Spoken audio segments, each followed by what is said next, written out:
David, te dejo el post. Muchas gracias por participar en nuestro café científico de aniversario del SciLab. Muchas gracias, Malu, y gracias por la invitación, SciLab. De hecho, para mí es un honor estar en este primer aniversario. Y felicitaciones a todos, en realidad, porque justamente algo que nos integra a todos quienes estamos impulsando la democratización del conocimiento, de la ciencia, es esta participación ciudadana, ¿no? Somos jóvenes y estamos involucrados en el desarrollo de nuestra ciudadanía. Entonces, este espíritu de la contribución cívica nos impulsa a desarrollar estos tipos de eventos. Por eso, especialmente, a mí me encanta muchísimo de que más comunidades se sumen, ¿no? a esta integración. Y justamente la presentación de hoy día tiene que ver con esta línea, ¿no? Con esta visión sobre el activismo científico para la participación ciudadana, hacia una integración biocultural.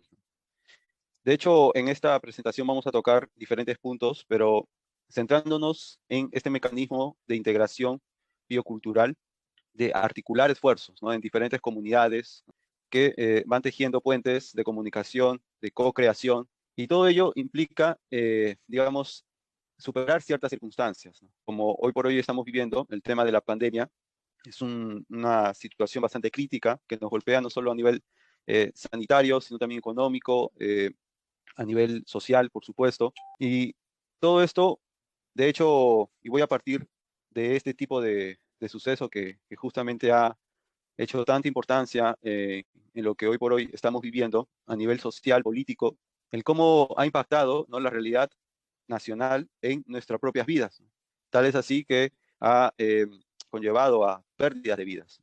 Entonces, muchas veces esta causa de los movimientos sociales implica estos trágicos acontecimientos, porque hay personas que realmente están involucradas con este desarrollo social. Es el caso justamente de estos diferentes agentes sociales que han llevado a cabo una participación directa, muchas veces inclusive enfrentados con la misma autoridad que en este caso está en representación del Estado. Estado que es clave para el desarrollo de la sociedad, ¿no? Porque justamente este mecanismo de articulación sociedad-Estado permite un desarrollo dinámico de los diferentes eh, acontecimientos, no solo políticos, sino también educativos, sociales, etcétera. Entonces, esto alude al sentido de la ciudadanía, ¿no? Al poder desarrollar diferentes puentes de comunicación que permita una eficiente evolución, ¿no?, de convivencia a nivel social. Pero esto no siempre es así. Hay agitaciones y a lo largo de la historia es como esto se ha reconocido, ¿no?, en las diferentes crisis que como seres humanos hemos vivido.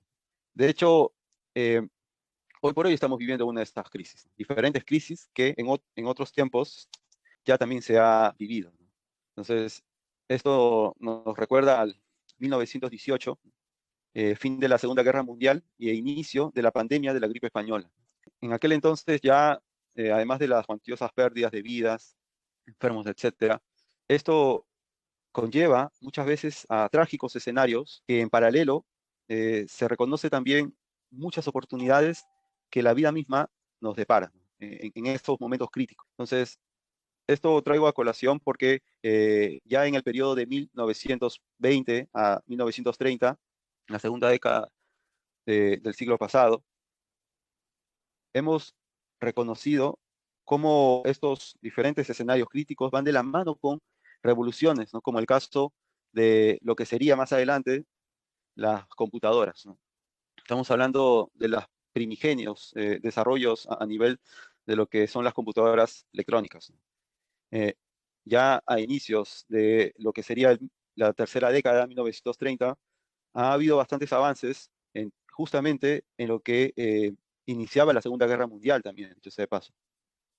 Entonces, estas situaciones provocan a nivel colectivo todo un cambio exponencial, ¿no?, de la forma de vida, no solo, digamos, por este acontecimiento biológico de un virus que conlleva una pandemia, sino también el acontecimiento cultural que se ve prácticamente cambiada en poco tiempo, acelerada. Es lo que ahora, por ejemplo, también vivimos y de hecho ha sido un cambio bastante abrupto, ¿no?, en la forma de convivencia, desde el entender que ahora es normal usar mascarilla.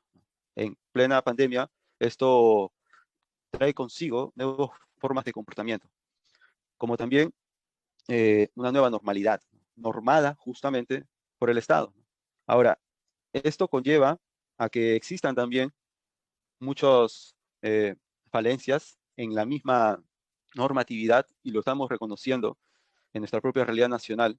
Todos estos errores o todas estas carencias, ¿no?, que existen se deben también a la forma de cómo se perpetúa la, la convivencia en la sociedad. La cultura propiamente va a estar en relación a la visión que los ciudadanos tienen en ese territorio. Entonces, esto trae diferentes tipos de manifestaciones a nivel social, como en el caso que pone Canto Chac acerca del desarrollo en estas políticas públicas, no necesariamente de la mano con lo que reconoce propiamente el desarrollo, este proceso de mejora en la convivencia pública, en la convivencia social. El romper el círculo de la desigualdad, pobreza, exclusión, desarticulación es justamente una de las características que la sociedad actual presenta, y que también ha sido parte de esta característica de una sociedad que ha tenido diferentes formas, ¿no?, de convivir entre diferentes épocas y culturas, pero algo que ha distinguido y que forma parte de la exigencia que muchas veces los ciudadanos impulsamos en las manifestaciones, las protestas, ¿no?, es esta pregunta de cómo enfrentar la pobreza y la desigualdad. Todo ello implica importancia porque, al fin y al cabo, es lo que nos golpea directamente, pero este golpe no es igual y lo podemos reconocer en nuestra realidad nacional. Y esto es una encuesta del año pasado, recientemente, eh, en donde se ha podido identificar las diferencias que ha traído, en este caso, la pandemia, ¿no?, sobre el COVID-19. Solamente en el 2019-2020 vemos diferencias en los ingresos económicos per cápita, ¿no?, diarios, a comparación del otro extremo que tiene que ver con los no pobres de diferentes clases que sean vulnerables, medias o altas, ¿no? Solo para comparar clase pobre vulnerable con los no pobres clase alta, vemos que en este caso el ingreso per cápita considerado para la clase alta no es de $12.6, sino son de 64.3, si no me equivoco. Pero digamos que es 64 y $12. Soles, nos vamos a dar cuenta que solo son 3 soles. Eso corresponde al ingreso porcentual en lo que va del 2019 al 2020, y la reducción, en este caso, de los no pobres clase alta, esta reducción de 0.3% equivaldría a, en dólares, $0.1. O sea, en soles, nada. ¿Cuánto podría haber afectado la pandemia al pobre, haciéndolo más pobre, y al rico, haciéndolo más rico? Pero esto, digamos, es solo lo que significa lo que es el ingreso per cápita. Ahora, ¿cómo podría los considerados no pobres, perdón, los considerados pobres de clase vulnerable o clase media, reconocer, digamos, las diferentes formas de ingreso? Porque si bien el ingreso está en relación a la forma en cómo se desarrollan, cómo trabajan, esto también varía muchísimo, ya repito, en lo que es considerada la clase pobre, vulnerable o media, en donde hay una diferencia tanto en género, edades, como en educación. Estas diferentes formas de entender de la desigualdad socioeconómica que vive nuestra realidad nacional, nosotros como ciudadanos, trae consigo muchas consecuencias, ¿no?, desde en la educación, que es lo primero y tal vez lo primordial en realidad para entender cómo nos está afectando dichas desigualdades socioeconómicas. Entonces, esto para poner como ejemplo de qué manera esto también lo entendemos, si bien lo reconocemos de que existe esta pobreza y faltas de oportunidades a nivel de educación, entendemos que corresponde a un mecanismo propiamente de nuestra naturaleza como personas, Porque ser persona, justamente, es la construcción biocultural de lo que es nuestra identidad humana. Y mucho tiene que ver con la forma de sobrevivir dentro de esta convivencia social. Si bien existen diferentes modelos sociopolíticos que están en relación a las diferentes coyunturas, ya sea territoriales o temporales, hoy por hoy vivimos lo que se considera una democracia. Sin embargo, ya la visión trastocada de las diferentes generaciones que han continuado con esta visión de lo que es una nueva ciudadanía, ha traído consigo una evolución que hoy por hoy se está acrecentando en la forma en cómo nosotros convivimos, ¿no? Por ejemplo, a nivel virtual, ¿no? La virtualidad. Entonces, todo ello es la revolución de la cultura, de lo biocultural, porque somos más allá de una evolución propiamente genética, que lo conocemos bastante bien, ¿no? Cómo influye definitivamente los genes a nuestra impronta. Esto que se hereda a través de la genética, la evolución de lo biológico, pero que también es afectado por la parte ambiental, ¿no? Donde ello conlleva a nuestro fenotipo, ¿no? La forma de cómo somos, cómo nos hemos expresado, sobre todo. Ahora bien, esta expresión fenotípica, repito, no solamente tiene que ver con lo genético, sino también lo epigenético, que va más allá de lo codificable, de los genes que codifican el ADN. Están todas estas otras, este mundo molecular de las enzimas, las proteínas y diferentes reacciones químicas que participan no solo en nuestro cuerpo, sino también desde el ambiente hacia nuestro cuerpo. No de forma discontinua, sino, diría yo, continua, que permite una evolución cultural, una herencia cultural, que desde a nivel fenotípico diríamos que sería una memoria cultural, la cual se va heredando y que participa también definitivamente en nuestra evolución, tanto genética, repito, como epigenética, influenciada el ambiente hacia nosotros, como propiamente nosotros con el ambiente.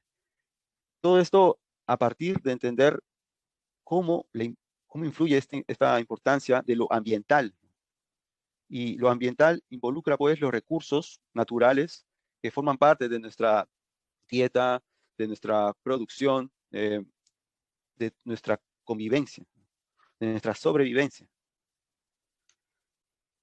Es por ello la importancia de entender los diferentes colectivos, no solo pensar en lo individual, sino de qué manera esto se ve afectado.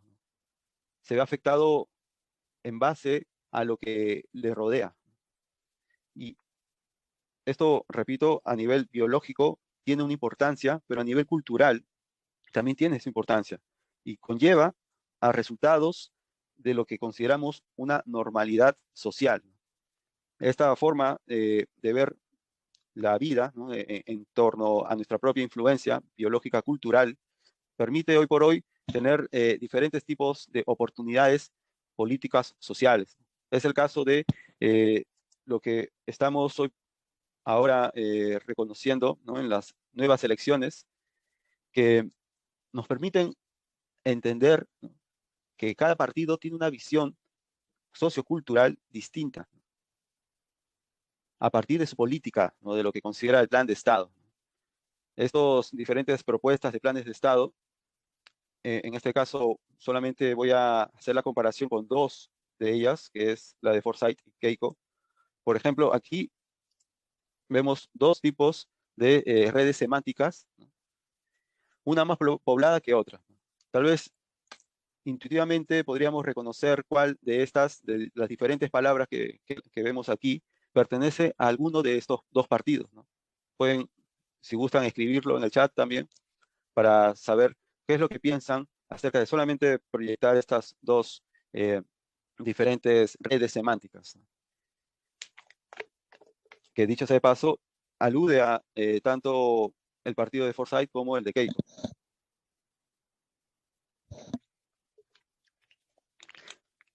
Estas diferentes redes son construidas a partir del plan de gobierno, el plan de Estado, cada uno de estos dos partidos. En el caso de Forsyth, si los que han podido pensar que es a la derecha están en lo cierto. Y principalmente, cuando vemos los colores, ¿no?, estamos identificando palabras de mayor influencia. Y en este caso, los rojos son los más influyentes, a diferencia de los azules, que son los menos influyentes. Influyentes entre otras palabras, ¿no?, más asociadas. Pero también vemos de que hay otros círculos que son más grandes que otros, ¿no? Los de mayor tamaño no solo son más conectados con otras palabras, sino que son más frecuentes. Ojo, estoy hablando en el plan de gobierno de cada uno de estos dos candidatos, ¿no? Entonces, aquí vemos que Forsyth, en su plan de gobierno, con mayor frecuencia, está refiriendo a la palabra corrupción, ¿no?, que está ahí en el centro, justo, palabra que no solo se repite más, sino a su vez se asocia más con otras palabras. Entonces, esto, digamos, más allá de lo que signifique propiamente el plan de gobierno de Forsyth, si es que sobre todo es o no verídico, vemos de que existe este discurso en torno, literalmente centrado en la corrupción, a diferencia de este otro partido de Keiko, que el centro eh, está compartido con diferentes palabras, ¿no?, como policía, administración, casos, gestión, tecnología, innovación. La de rojo es tecnologías, ¿no? Entonces, hay una mayor, digamos, importancia a comparación con el plan de gobierno de Forsyth en el tema de la modernización propiamente, ¿no? El tema que involucra sobre todo al campo de la policía, la parte de administración, gestión, y también a la innovación. Entonces, como sea que fuese, solamente reconocemos quienes, digamos, proponen estas dos planes de gobiernos. Vamos a identificar de que hay diferentes colectivos sociales, ¿no?, que están en relación a estos partidos, la forma como ven ellos la sociedad, ¿no?, y como efectivamente lo llevarían a cabo en base a estando en el gobierno. Este tipo de análisis comparativo lo que busca es entender de que la cultura es, digamos, normalizada a partir del Estado, y que, por supuesto, una sociedad debe estar conforme a ello. Por ello lo eligen cada cierto tiempo, ¿no? Entonces, ¿cómo poder, desde la ciudadanía, ¿no?, cambiar realmente esta, digamos, visión de lo que se considera una democracia representativa, en donde, por supuesto, el Estado es quien normatiza todos estos tipos de desarrollos políticos sociales? Es decir, nosotros como ciudadanos estamos exentos a lo que se considera el desarrollo propiamente de nuestras ciudades o comunidades. Pues no estamos exentos a ello, sino más bien el involucrarnos, ¿no?, activamente con esta visión de ciudadanos partícipes activos de este desarrollo social, hace que podamos gestionar todo lo que considere, digamos, propiamente la visión de una nueva sociedad, ¿no?, integrada desde el desarrollo comunitario. Y es justamente la visión, ¿no?, la visión objetivo que la red FestiLab tiene consigo, ¿no? Y es eso justamente lo que se comparte con las diferentes comunidades que forman parte de esta red, ¿no?, como organización intercomunitaria. El tocar estos, digamos, temas que están involucrados al activismo es súper importante entenderlo desde sus estructuras más básicas. Y por ello, la importancia de reconocer el mecanismo cultural, porque quien es consciente de ello puede promover activamente el desarrollo de su comunidad, de su localidad. Es por eso la importancia en la red FestiLab por la creación de estos ecosistemas de desarrollo colaborativo, ¿no?, mediante la integración cultural de los líderes CATES. Así es que estos líderes, como tal, somos nosotros mismos, ¿no?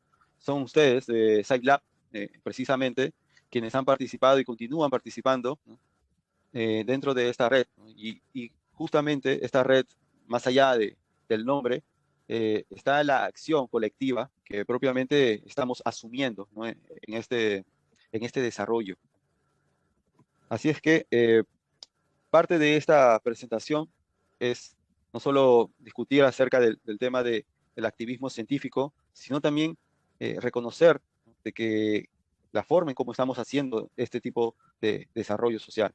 Dicho sea de paso, he visto en el chat que pueden preguntar, sí, por supuesto, en cualquier momento, si escribiese alguna intervención puntual, con todo gusto, porque ya en esta última parte que tiene que ver con demostrar con el ejemplo la forma en cómo se desarrollan estos ecosistemas de desarrollo colaborativo, está en alusión a lo que estamos viviendo hoy por hoy.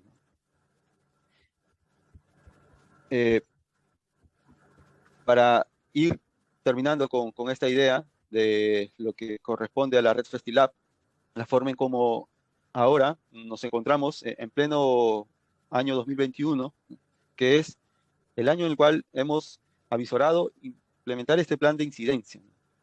Y a partir de las diferentes actividades que ustedes pueden reconocer en pantalla, hemos llevado a cabo desde el año pasado. Y años anteriores, porque ya esta es la quinta edición del FestiLab, que ha conllevado a que justamente hoy por hoy podamos reconocer las diferentes comunidades que también están formando parte dentro de todo este ecosistema que estamos sumergidos, ¿no? Y bueno, esto parte mucho desde las actividades, como les digo, como les comentaba, que estamos trabajando. Y ya para ir culminando, quería mostrarles de que actualmente estamos llevando a cabo estas diferentes actividades que están en relación a lo que se conoce como el ciclo de conferencias, ¿no? Que no es otra cosa que una red de mentorías que precisamente con Scilab hemos estado trabajando desde el año pasado. Entonces, hoy por hoy estamos comenzando un nuevo año y mejorando también dentro de todo este proceso de intervención comunitaria con las formas en cómo nos estamos comunicando y como también nosotros estamos impactando a nivel nacional. En este caso, traigo para compartir lo que va a acontecer de aquí a un par de semanas acerca del ciclo de conferencias. Ya lo pueden ver en pantalla las diferentes temáticas que tenemos para este año y algo nuevo que tiene que ver con el Innovatón, que alude a la forma en cómo nosotros, luego de pasar por esta experiencia del ciclo de conferencias y habernos embebido en mayor conocimiento acerca de estas diferentes mentorías, vamos a descubrir lo que realmente nos motiva, ¿no?, a explorar, para así poder articular con otros participantes de este ciclo de conferencias, que ya, dicho sea de paso, lo tenemos registrado. Actualmente son, si no me equivoco, 67 inscritos, que forman parte de este programa de voluntariado, ¿no?, que estamos impulsando desde la red para la formación de nuevos líderes y lideresas en torno a esta visión de integración cultural. Y como les decía, una vez obtenido este conocimiento en el ciclo de conferencias, más la articulación con otros participantes para la formación de equipos y, consecuentemente, formar parte dentro de alguno de los retos que conlleva esta actividad de Innovatón, para poder resolver proponiendo en base a los diferentes prototipados, proyectos que se lleven a cabo en todo este proceso, ¿no? En proceso de ideación, formulación, para conseguir nuevas visiones de contribuir con estos diferentes retos, ¿no?, que hoy por hoy hemos impactado a nivel de ciencias, artes, tecnología y emprendimiento social. Entonces, todo esto es lo que desde la red FestiLab estamos, digamos, compartiendo. Y bueno, no sería posible sin el apoyo de nuestras coordinadoras, ¿no?, que forman parte de todo este proceso de integración cultural. De hecho, para mí es súper importante el poder reconocer de qué manera es que los diferentes voluntarios y voluntarias que han estado presentes dentro de todo este proceso en la red FestiLab permitido, ¿no?, las diferentes formas de construir un ecosistema a través de la integración, de la colaboración, a través también de las diferentes gestiones que se han llevado a cabo y que ha permitido el desarrollo de las diferentes ediciones del Festilab. Así es que creo que por aquí hay una pregunta. Sí, bueno, ¿cómo poder contribuir al desarrollo de la sociedad peruana? Yo creo que la forma más importante de contribución es directamente desde tu propia motivación o interés por compartir, ¿no?, lo que tú realmente consideras tu principal talento, tu principal habilidad. Y en este caso hay 4 claros ejemplos: Berenice, Marjorie, Jimena, Malu, que dicho sea de paso está presente también aquí en SciLab, que me da muchísimo gusto el hecho de que todos estos diferentes acontecimientos, actividades, permitan que esta generación especialmente contribuya directamente a la sociedad peruana en este caso. Es lo que yo considero una forma importante para contribuir directamente a nuestro desarrollo como ciudadanos. Por otra parte, acá hay otras preguntas. Voy a culminar con esta presentación, si me permiten, porque ya creo que es el último slide. Sí. Bueno, desde ya, todas estas diferentes conclusiones que realmente se está fomentando en este tiempo del COVID, de todo lo que acontece hoy por hoy, son significativas en nuestro entorno, pero es súper importante de que por más que existan, ¿no?, diferentes contribuciones locales, aquí en el norte, en el sur, en el centro, etcétera, todas estas se vean, digamos, en la necesidad de articularse, que no basta con el llevar a cabo esta iniciativa sino también que dicha iniciativa mantenga una articulación con otras, no necesariamente pueden ser de su área de acción, sino que pueden ser otras las cuales compartan y mantengan una sinergia, ¿no?, de colaboración.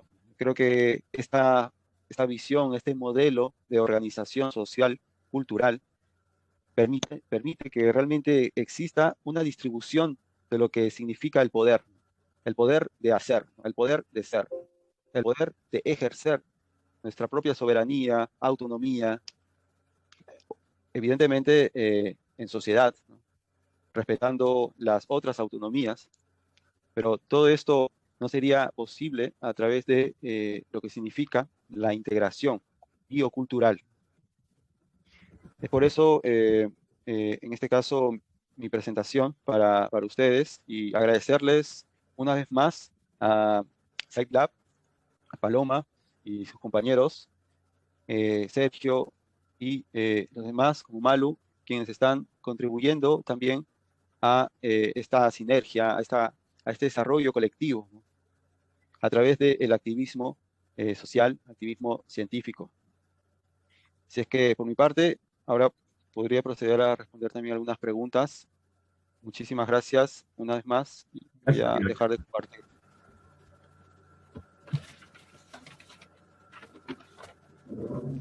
Creo que por ahí había algunas preguntas. Sí, muchas gracias, David, por tu charla. De hecho, sí, compartimos ese sentir por la integración cultural de tanto la red de FILAB como SciLab. Ahora, vamos a proceder a responder algunas preguntas. Bueno, ¿cómo podemos contribuir al desarrollo de la sociedad peruana? Eso, si no me equivoco, ya lo contestaste. Se ve que los jóvenes en su mayoría tienen miedo o poco interés por contribuir, aportar y aprender. ¿Cómo llegar a aquellos jóvenes que se desentienden?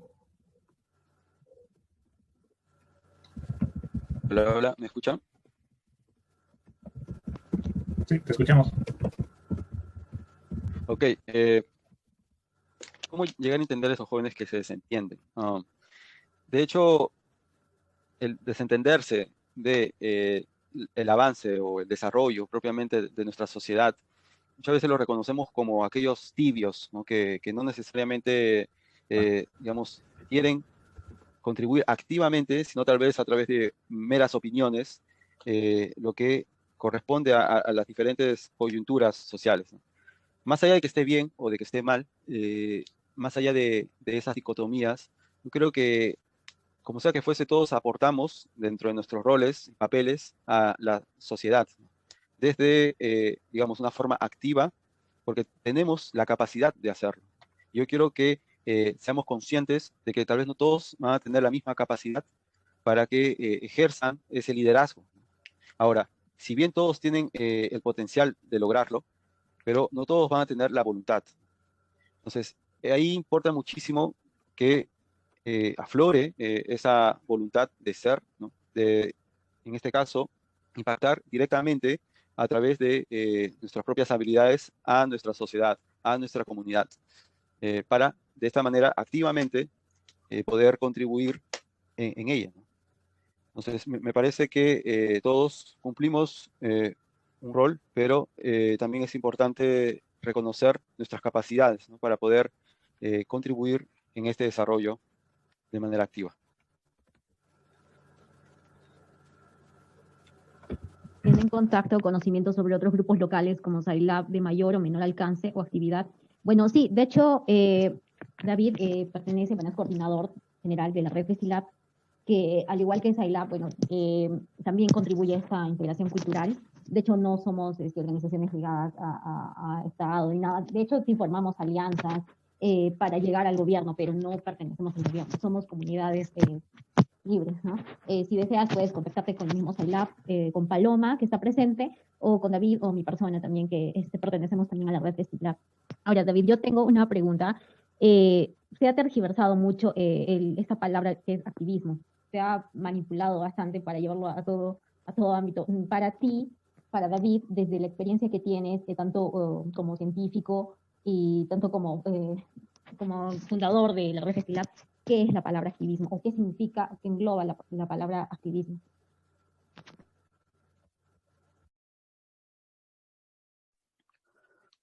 Muy buena pregunta, Malu. De hecho, puntualmente para mí, activismo es anti-elitismo. Ahora explico. El anti-elitismo es justamente romper con todos estos círculos de poderes que concentran, ya sea poder, el conocimiento, ya sea económico u otros tipos de poderes, pero que se ven, digamos, concentrados en una esfera limitada y muchas veces termina siendo quien genera este control, ¿no? De lo que significa la verdad, ya sea en este caso desde la ciencia puntualmente, ¿no? Las comunidades científicas que muchas veces son cerradas para lo que significa, digamos, el impacto a la sociedad directamente. Y esto en realidad es algo que ha ido, digamos, evolucionando, ¿no? Estas comunidades científicas cerradas, de una u otra manera, han ido abriéndose de manera que los diferentes miembros de estas comunidades han podido reconocer, ¿no? y darse cuenta de la importancia del acceso abierto y colaborativo directamente con los científicos, ¿no? Quienes producen ciencia.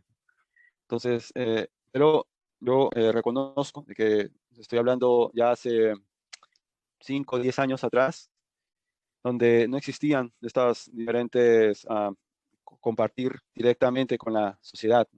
Tal vez la pandemia aceleró esta necesidad y evidentemente se ha evidenciado así, pero años anteriores ha sido bastante difícil, ¿no? El poder acceder a estos grupos, donde, repito, se concentran muchas veces, más allá de que sea o no algún tipo de eh, decisión voluntaria, consciente, etcétera, como sea que fuese, existen, ¿no? O existían con mayor número estas élites de poder. Entonces, el activista o el activismo alude justamente a ello, ¿no? Romper esas argollas, romper esos círculos cerrados, ¿no? Y romper esas élites de poder que concentran justamente ya sea conocimiento, economía, la educación, etcétera. Creo que por ahí había otra Sí, Aquí tenemos una pregunta más basada para nosotros, Sailab. Hola, Sailab organiza eventos regulares para poder conversar. Así es, te vamos a pasar con Paloma para que te explique las actividades que este mes tenemos justamente por nuestro aniversario. Paloma, te dejo la posta para que puedas explicar todas nuestras actividades. Gracias.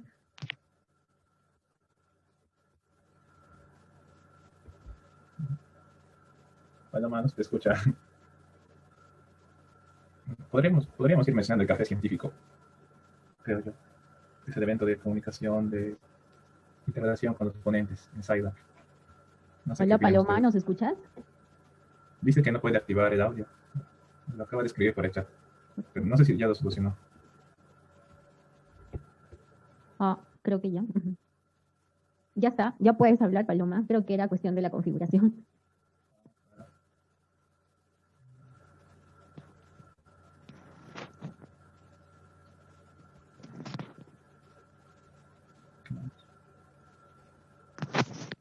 Nos pueden ir dejando sus preguntas por el chat para poder responderlas en un momento más.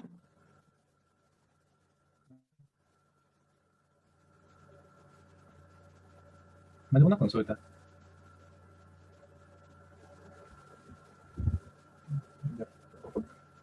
¿Sí me escuchas? Se apagó el audio.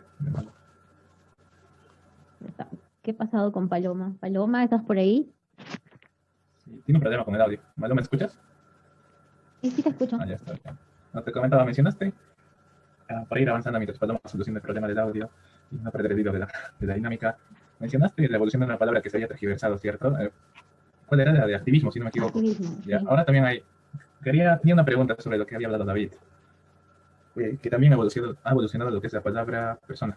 Y según lo que él explicó, es una construcción biocultural de la palabra persona. Se define en base a un contexto, a una realidad, ¿no? En un momento y lugar determinado. Entonces, yo quería saber si se podría hablar de las limitaciones de la nueva persona post pandemia. Las limitaciones que puede tener, ¿no? Por ejemplo, es más difícil para esta persona y su desarrollo es más complicado obtener un trabajo porque necesitan acceso a tecnologías, aprendizajes muy distintos a los que se les ha obsequiado quizá una educación gratuita, ¿no? Hace 10 años, un poco más, 15 años, 20 años, y que ahora están entrando en un campo laboral, ¿no? Entonces, ¿qué limitaciones más pueden tener las personas redefinidas después de la pandemia? Porque, bueno, eso. Esta era mi pregunta. ¿Te refieres a la nueva normalidad, algo Sí, así? el concepto de persona se ha actualizado, por así decirlo. Claro. Necesita otras habilidades, necesita quizá ciertos privilegios económicos un poco más que antes para desarrollarse en su campo de trabajo, que se ha modernizado bastante, ¿no? Y se necesita también ser Claro. autodidacta. Exacto. Y De hecho, si te das cuenta, o sea, hay personas que no han podido tener acceso a Internet, las personas de otros sitios más alejados, y ese ha sido un problema, ¿no? Ahora, la idea justamente de estas comunidades es que sería que lleguemos a esas partes o en articulación con el gobierno local, y por qué no, pues, no sé, el Congreso, llegar a otros lados para que podamos llegar a estos sitios. sí, La idea también sería de equidad, y como mismo David dijo, a través del activismo, romper esas élites, ¿no? O sea, la idea sería, y lo ideal sería que sea todo equitativo, que podamos llegar a esas partes. Bueno, sería tenemos que contribuir, o sea, como para eso estamos, ¿no? No sé si para David, cómo podría eh, basarse este nuevo yo, esta nueva normalidad, o cómo podríamos llegar a esa equidad para que esas personas que no han podido tener todo el acceso y todas las nuevas tecnologías o todo lo nuevo que se ha visto en esta coyuntura pueda llegar a una equidad, por así decirlo. David mencionó que se habían aperturado y acelerado en los espacios de comunicación científica. Creo que estamos hablando más allá de la comunicación. Bueno, yo he pensado inmediatamente en divulgación y comunicación. Ahora, David mencionó que se han aperturado estos espacios para dialogar, para comunicar, pero no sé si esta comunicación se ha traducido en la generación de un aprendizaje y conocimiento en las personas, ¿no? Es decir, se ha comunicado mejor, pero los receptores han aprendido mejor. Um, es decir, ha habido también un aumento de medios, porque ya no había solo noticias o algún póster de ciencia, sino que han habido podcasts, han habido videos, han habido tutoriales, han habido mentorías, pero para concretarse como como un factor de cambio en algo práctico, ¿no? En el desarrollo de habilidades de los estudiantes, ¿no? Que quizá evolucionen en proyectos en universidades o institutos, tal vez, ¿no? Esta, pues, esta llevada a la práctica, ¿de qué manera se ha dado, no? ¿Qué ideas se podrían plantear para que exista una mejora práctica, ¿no? Porque eso es lo que quizás no he visto mucho. Sí ha existido, pero no sé qué opinión podrían tener ustedes y qué recomendaciones, qué cosas se pueden hacer en la realidad peruana, porque es importante hablar de la realidad local. Obviamente una de las recomendaciones es, como explicó David en las diapositivas, uh, que el desarrollo no se vea solo como la consecuencia de las políticas, sino también como que el desarrollo debería ser la causa, el motor de elaboración de políticas. Entonces, se debe impulsar automáticamente el desarrollo y después las políticas se adecuan de acuerdo a ese desarrollo, ¿no? Eso es lo que yo entendí. Uh, pero, como digo, ¿no? ¿Qué otras recomendaciones pueden tener ustedes? Y que sean factibles, reales. De hecho, digamos, esta evidencia acerca de las diferentes oportunidades de comunicación en ciencia que han habido y que siguen habiendo ahora son mayores, no sé si mejores, pero sí son mayores, o sea, hay más comunicación a nivel de ciencia en comparación con, no sé, 10 años atrás nada más, 5.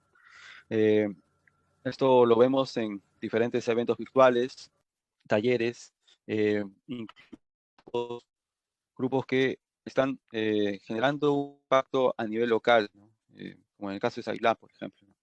Que en Arequipa genera un impacto desde su propia acción colectiva, ¿no? Como es en el caso de la comunicación de ciencias. Esto no se ha visto antes, ¿no? Y de hecho, el que hayan más casos promueve que en algún momento esto evolucione para mejor, ¿no? Entonces, por supuesto, podría recomendar, ¿no? Diferentes experiencias que, por supuesto, yo he vivido, ¿no? Sin embargo, yo creo que esta, digamos, expresión de nuestra sociedad actual, en esta coyuntura es a raíz justamente de la crisis que estamos reconociendo durante de todo este proceso, ¿no? Una crisis que revoluciona justamente el desarrollo como sociedad, ¿no?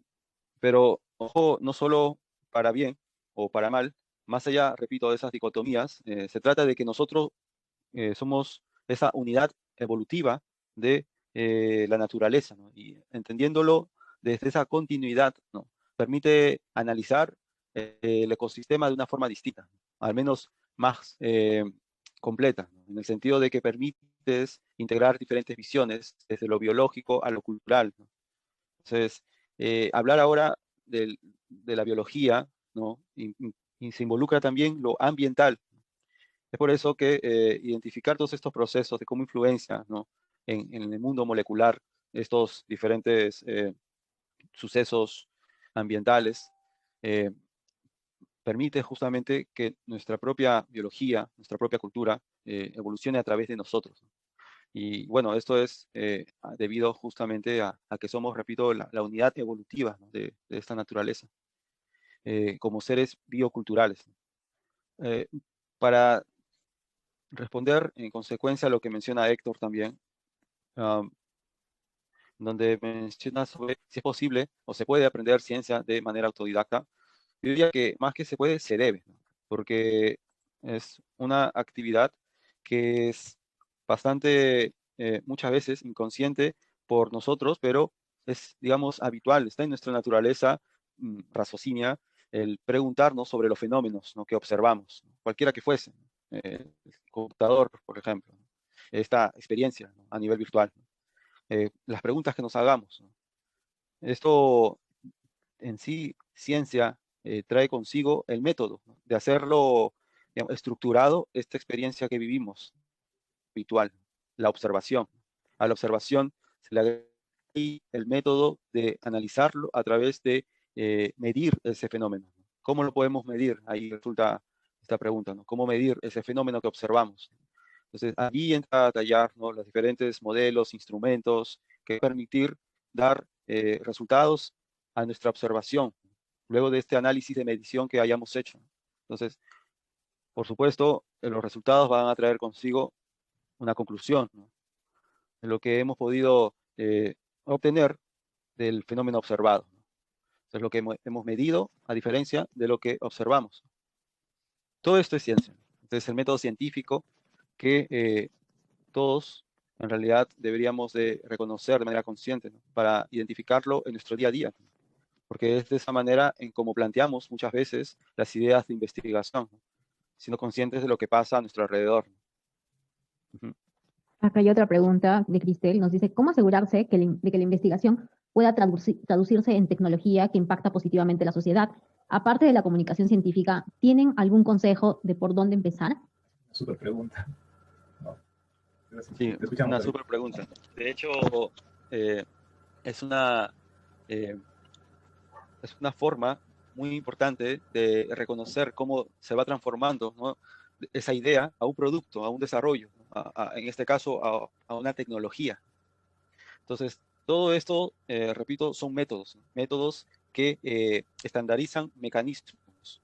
Y por ello, en este caso, la transformación de la idea a tecnología tiene, además de obtener resultados del fenómeno observado, podemos también nosotros modelar estos procesos para acercarnos cada vez más a lo que es la realidad de dicho fenómeno. Si, por ejemplo, voy a dar un ejemplo real, que es mi caso, desde pregrado siempre he estado pensando cómo quitarle ese olor clásico del tocosh, que es justamente un alimento que se consume habitualmente en la sierra, ¿no? En Huánuco.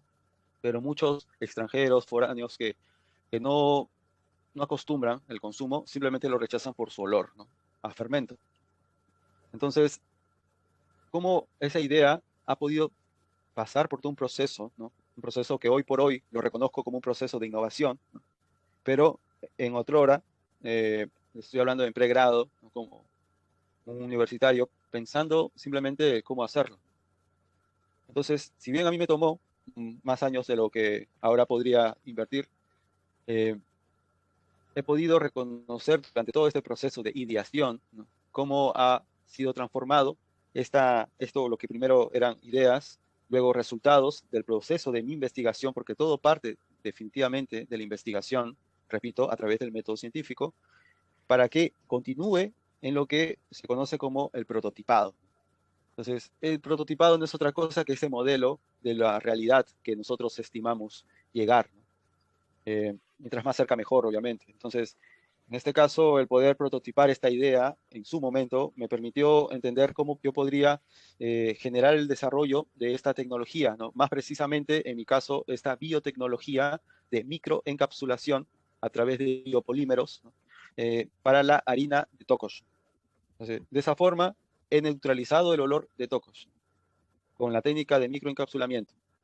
Pero todo esto fue posible a través de todo un proceso, repito, de ideación para llegar a algo que es muy importante, el prototipo, la primera versión de lo que nosotros aspiramos a tener, ¿no? que sería nuestra tecnología ideal.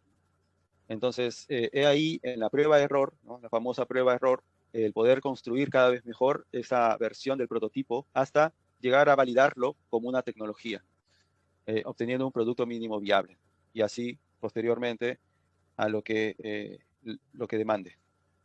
Ese sería el proceso de innovación que recomendaría. Ella también pregunta, ¿por dónde empezar? ¿No? Esta es una pregunta, yo creo que primero es, complementando con lo que dijo David, es entrar a una rama y hacerse la mayor cantidad de preguntas posibles y centrarse en algunos temas en específico, ¿no? Y ir intercambiando ideas con otras personas. Es importante eso también, porque hay un sesgo siempre que uno puede tener si está estudiando solo un tema. Ahora, creo que Cristel quiere activar su audio y creo que ya lo hizo. Está bien, escuchamos. Gracias. ¿Y qué pasa cuando tal vez lo valioso no es como un producto en sí, sino la idea o el conocimiento, cómo hacer que llegue a las personas adecuadas? Porque, por ejemplo, yo ahora estoy haciendo mi proyecto final de año y lo estoy haciendo en la significancia hemodinámica de estenosis en fístulas. Y a mí me gusta mucho este proyecto porque básicamente podría, bueno, si sale bien, con más tiempo también de investigación y todo eso, podría ayudar a diagnosticar mejor si hay que operar o hay que intervenir o no, sin necesidad de un equipo que sea muy avanzado. Que, bueno, no lo voy a lograr porque el tiempo es muy corto en este proyecto, pero en el futuro tal vez sí. Y como es por el COVID, todo es virtual, el proyecto básicamente es un modelo. Entonces, si digamos esto funcionara, yo a dónde debería ir para decirle, no sé, a alguien, mira, esto podría ser una buena idea, o como que lo validen y tal vez que tenga algún impacto, pensando en el futuro. Algo así. Bueno, no necesariamente tiene que ser un proyecto, un prototipo, sino una idea.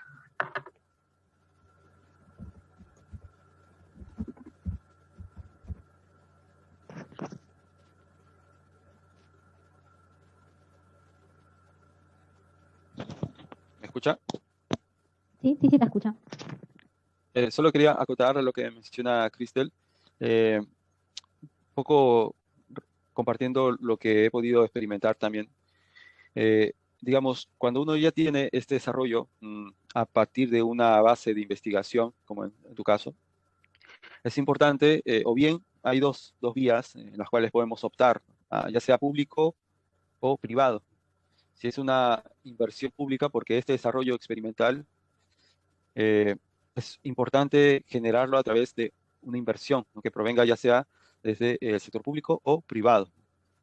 En mi caso, si bien a nivel público existen diferentes fondos concursales, el problema es que muchas veces para llegar a obtenerlo, ganarlo, darlo y liquidarlo, además de obtener los resultados, etcétera, es bastante tiempo a comparación, ojo, de lo que podría significar una inversión, un capital semilla, en este caso en fondos privados, ¿no? Estoy hablando de empresas interesadas en lo que es tu investigación, ¿no? Pero ojo, para poder generar este tipo de vínculo con empresas o inclusive inversionistas que muchas veces también hay concursos, ¿no?, que promueven esta inversión de capital de riesgo, precisamente. Lo que se necesita allí es tener al menos algún tipo de prototipo que sea, ya sea estandarizado, que es lo mínimo que se podría esperar. De esa manera, tener una diferencia con cualquier otras personas que presentan también sus proyectos y que solamente es teoría, ¿no?, que no hay ningún tipo de avance, al menos como un desarrollo estándar, ¿no?, como un piloto, para que de esta manera, en este caso el inversionista privado, se vea atraído por la propuesta que tú hagas, ¿no? En este caso, lo que tú mencionas sobre un método que va a permitir acelerar diferentes procesos a nivel de salud es muy importante, pero siempre tienes que ir de la mano con un desarrollo experimental, es decir, algún tipo de prueba piloto eh, eh, para que te permita prototipar de manera funcional, o sea, más elaborado, no necesariamente validado, porque justamente lo que tú quieres es alcanzar la validación técnica de este prototipo, ¿no? Porque a lo máximo que podría hacer sería un piloto, ¿no? Entonces, esto es importante para saber levantar estos financiamientos y lo comparto ahora porque para mí, bueno, me ha tomado mucho más tiempo de lo que ahora se podría generar. ¿Qué trae consigo esto? La autosostenibilidad, que para mí es muy importante para los científicos en adelante, ¿no?, de esta generación en adelante, no solo depender, ¿no?, por los fondos concursables, etcétera, no depender de ello cuando en realidad nosotros también podemos generar estos diferentes financiamientos, pero a través de otros modelos, ¿no?, que hoy por hoy se conoce como innovación colaborativa. Entonces es súper importante, digamos, poder articular con otras empresas que también forman parte dentro de esta red, eh, que permita el desarrollo de esto, lo que en algún momento fue solo una idea, ¿no? Lo referido a la pregunta que hizo Cristel, y justo lo comentábamos con Sergio y los chicos de Scilab en la última reunión que tuvimos, es acerca justo de los proyectos que no pueden llegar a las personas, porque, bueno, sobre todo ahora en pandemia, que no está todo un poco más limitado a la virtualidad, laboratorios cerrados, no puedes desarrollar, por ejemplo, una idea, ¿no?, o prototiparla tan fácilmente.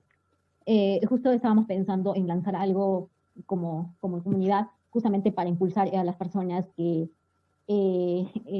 contienen ideas o prototipos, o un avance o cosas por el estilo que no han podido llegar a ser escuchadas o no han ganado financiamientos, porque finalmente no es muy sencillo conseguir financiamientos. He escuchado a muchas personas que han logrado muchos años, les han tomado muchos años, e incluso han tenido que recurrir a organismos internacionales. No es nada sencillo. ¿Qué consejos nos podrías dar como comunidad que queremos impulsar justamente a estos jóvenes? ¿O cómo podemos partir, de qué idea podemos partir para impulsar esta idea, ¿no?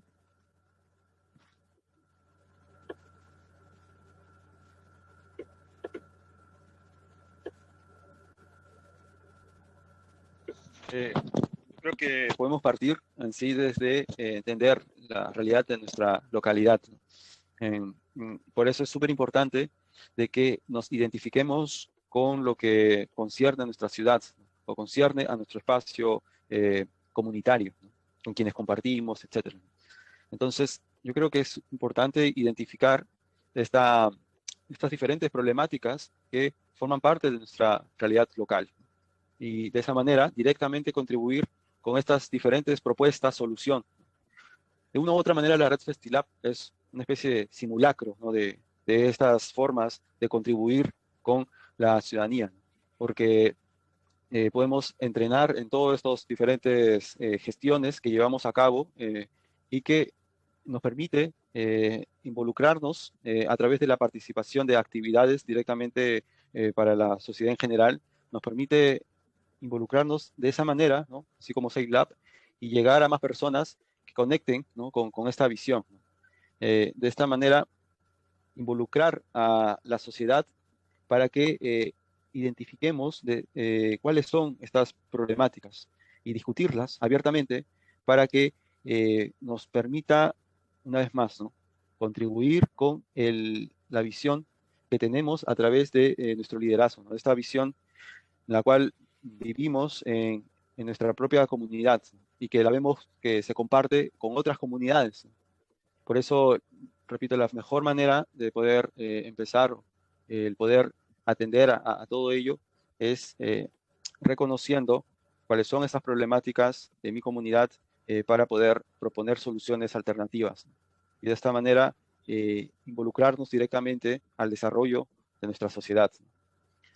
De hecho, va a ser muy difícil si no tenemos conciencia de la importancia del activismo, justamente. Porque el ser conscientes nos permite de lo que nosotros hacemos, ya sea científicos, artistas, tecnólogos o emprendedores sociales, etcétera, de lo que hagamos como ciudadanos, va a importar muchísimo cuán conscientes somos para que nuestra vocación se convierta en vocación de servicio para la ciudadanía. Y de esta manera, tener una estrechez en el desarrollo propiamente de lo que conlleva a la sociedad. Entonces, es en realidad todo un mecanismo que solo es posible llevando a cabo una contribución activa y sostenida, ¿no? en todo este proceso de activismo social. No sé si alguien más tiene alguna pregunta o algún comentario.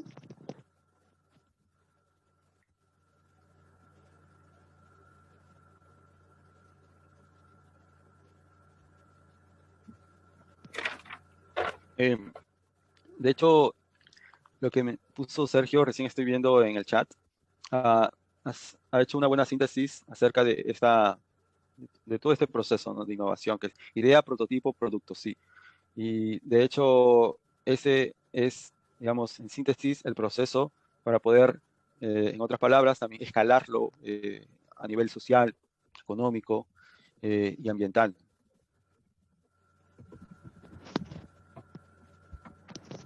Bueno, Paloma no ha vuelto a entrar, parece que tiene problemas Sí, con su conectividad. Estuvimos conversando con Paloma, me dijo que no iba a poder. Entonces, habrá que avanzar, ¿no? Me parece que... Sí, acá tenemos la última pregunta, voy a presentar las diapositivas de las actividades que se vienen para este mes para contestar a una de las preguntas de una de nuestras participantes, y antes vamos a contestar.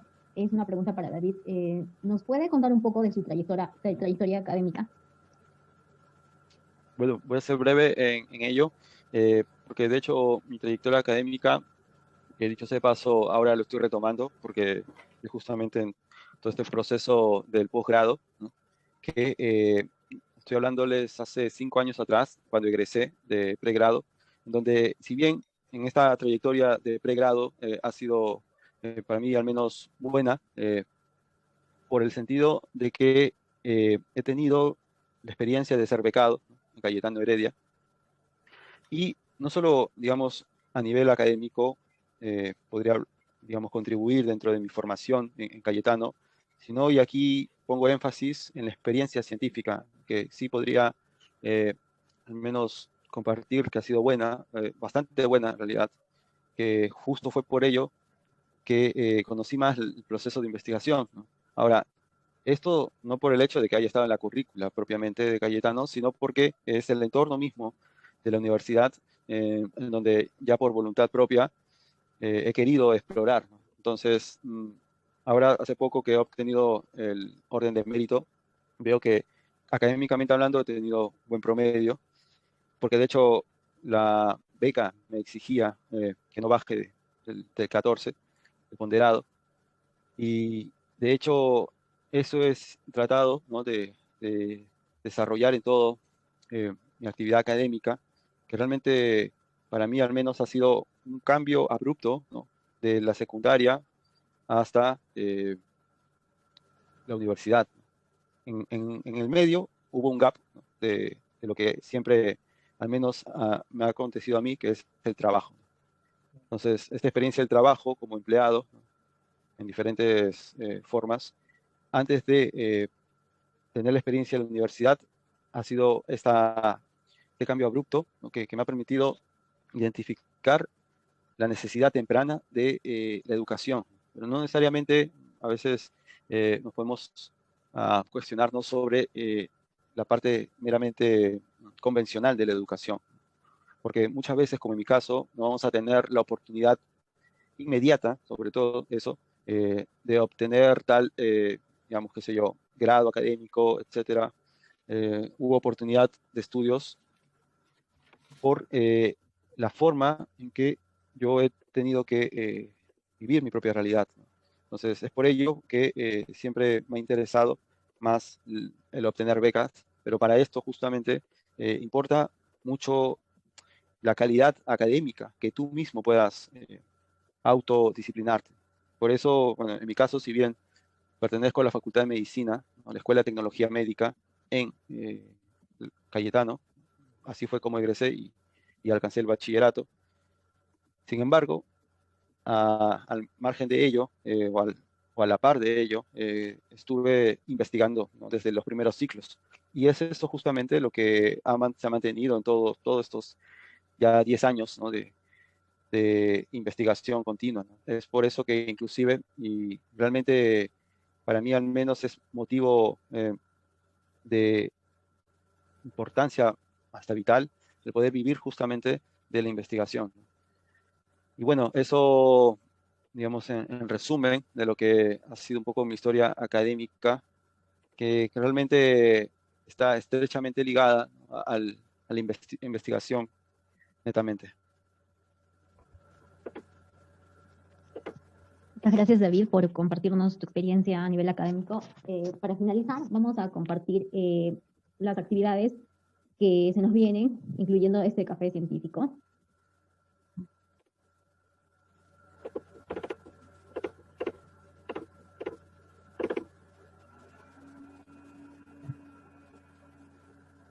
¿Me confirman si se ve?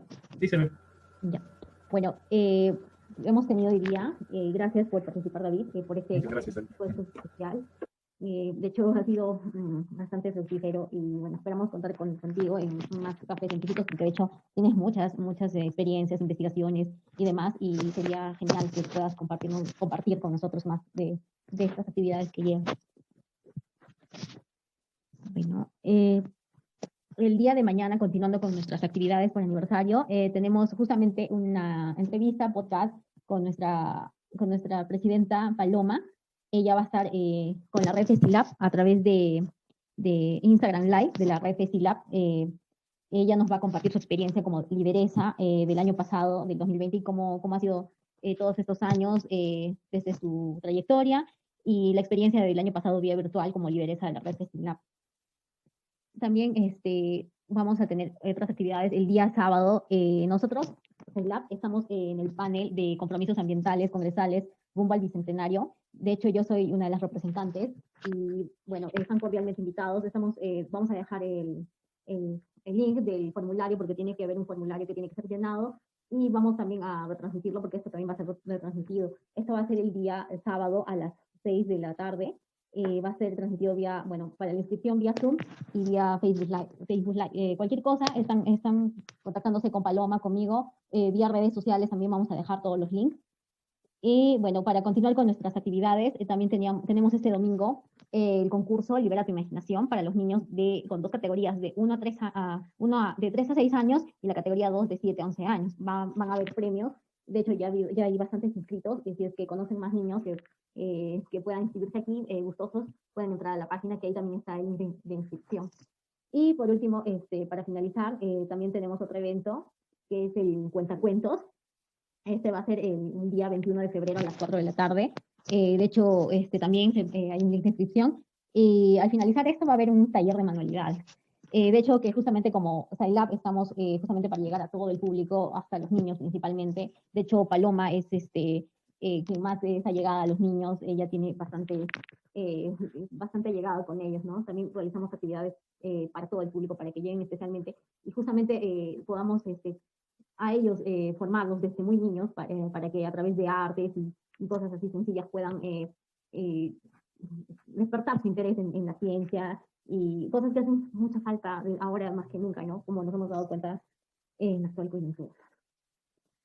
Bueno, chicos, vamos a ir finalizando. No sé si es que tienen alguna pregunta, alguna duda más para finalizar por finalizado.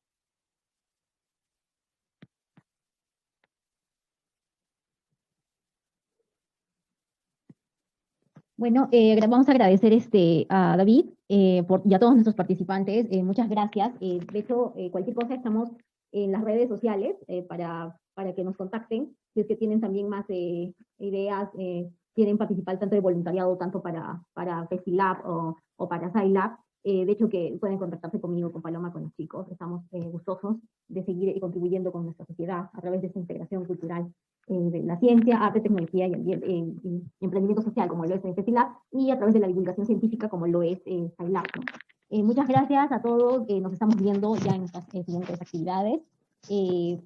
Chicos, muy buenas noches, que tengan una linda noche. Gracias con todos. Feliz aniversario, SciLab. Gracias, David. Feliz aniversario a todos, chicos. Muchas gracias. Buenas noches con todos, muchas gracias. Feliz aniversario. Buenas noches. Muchas gracias, Cristel.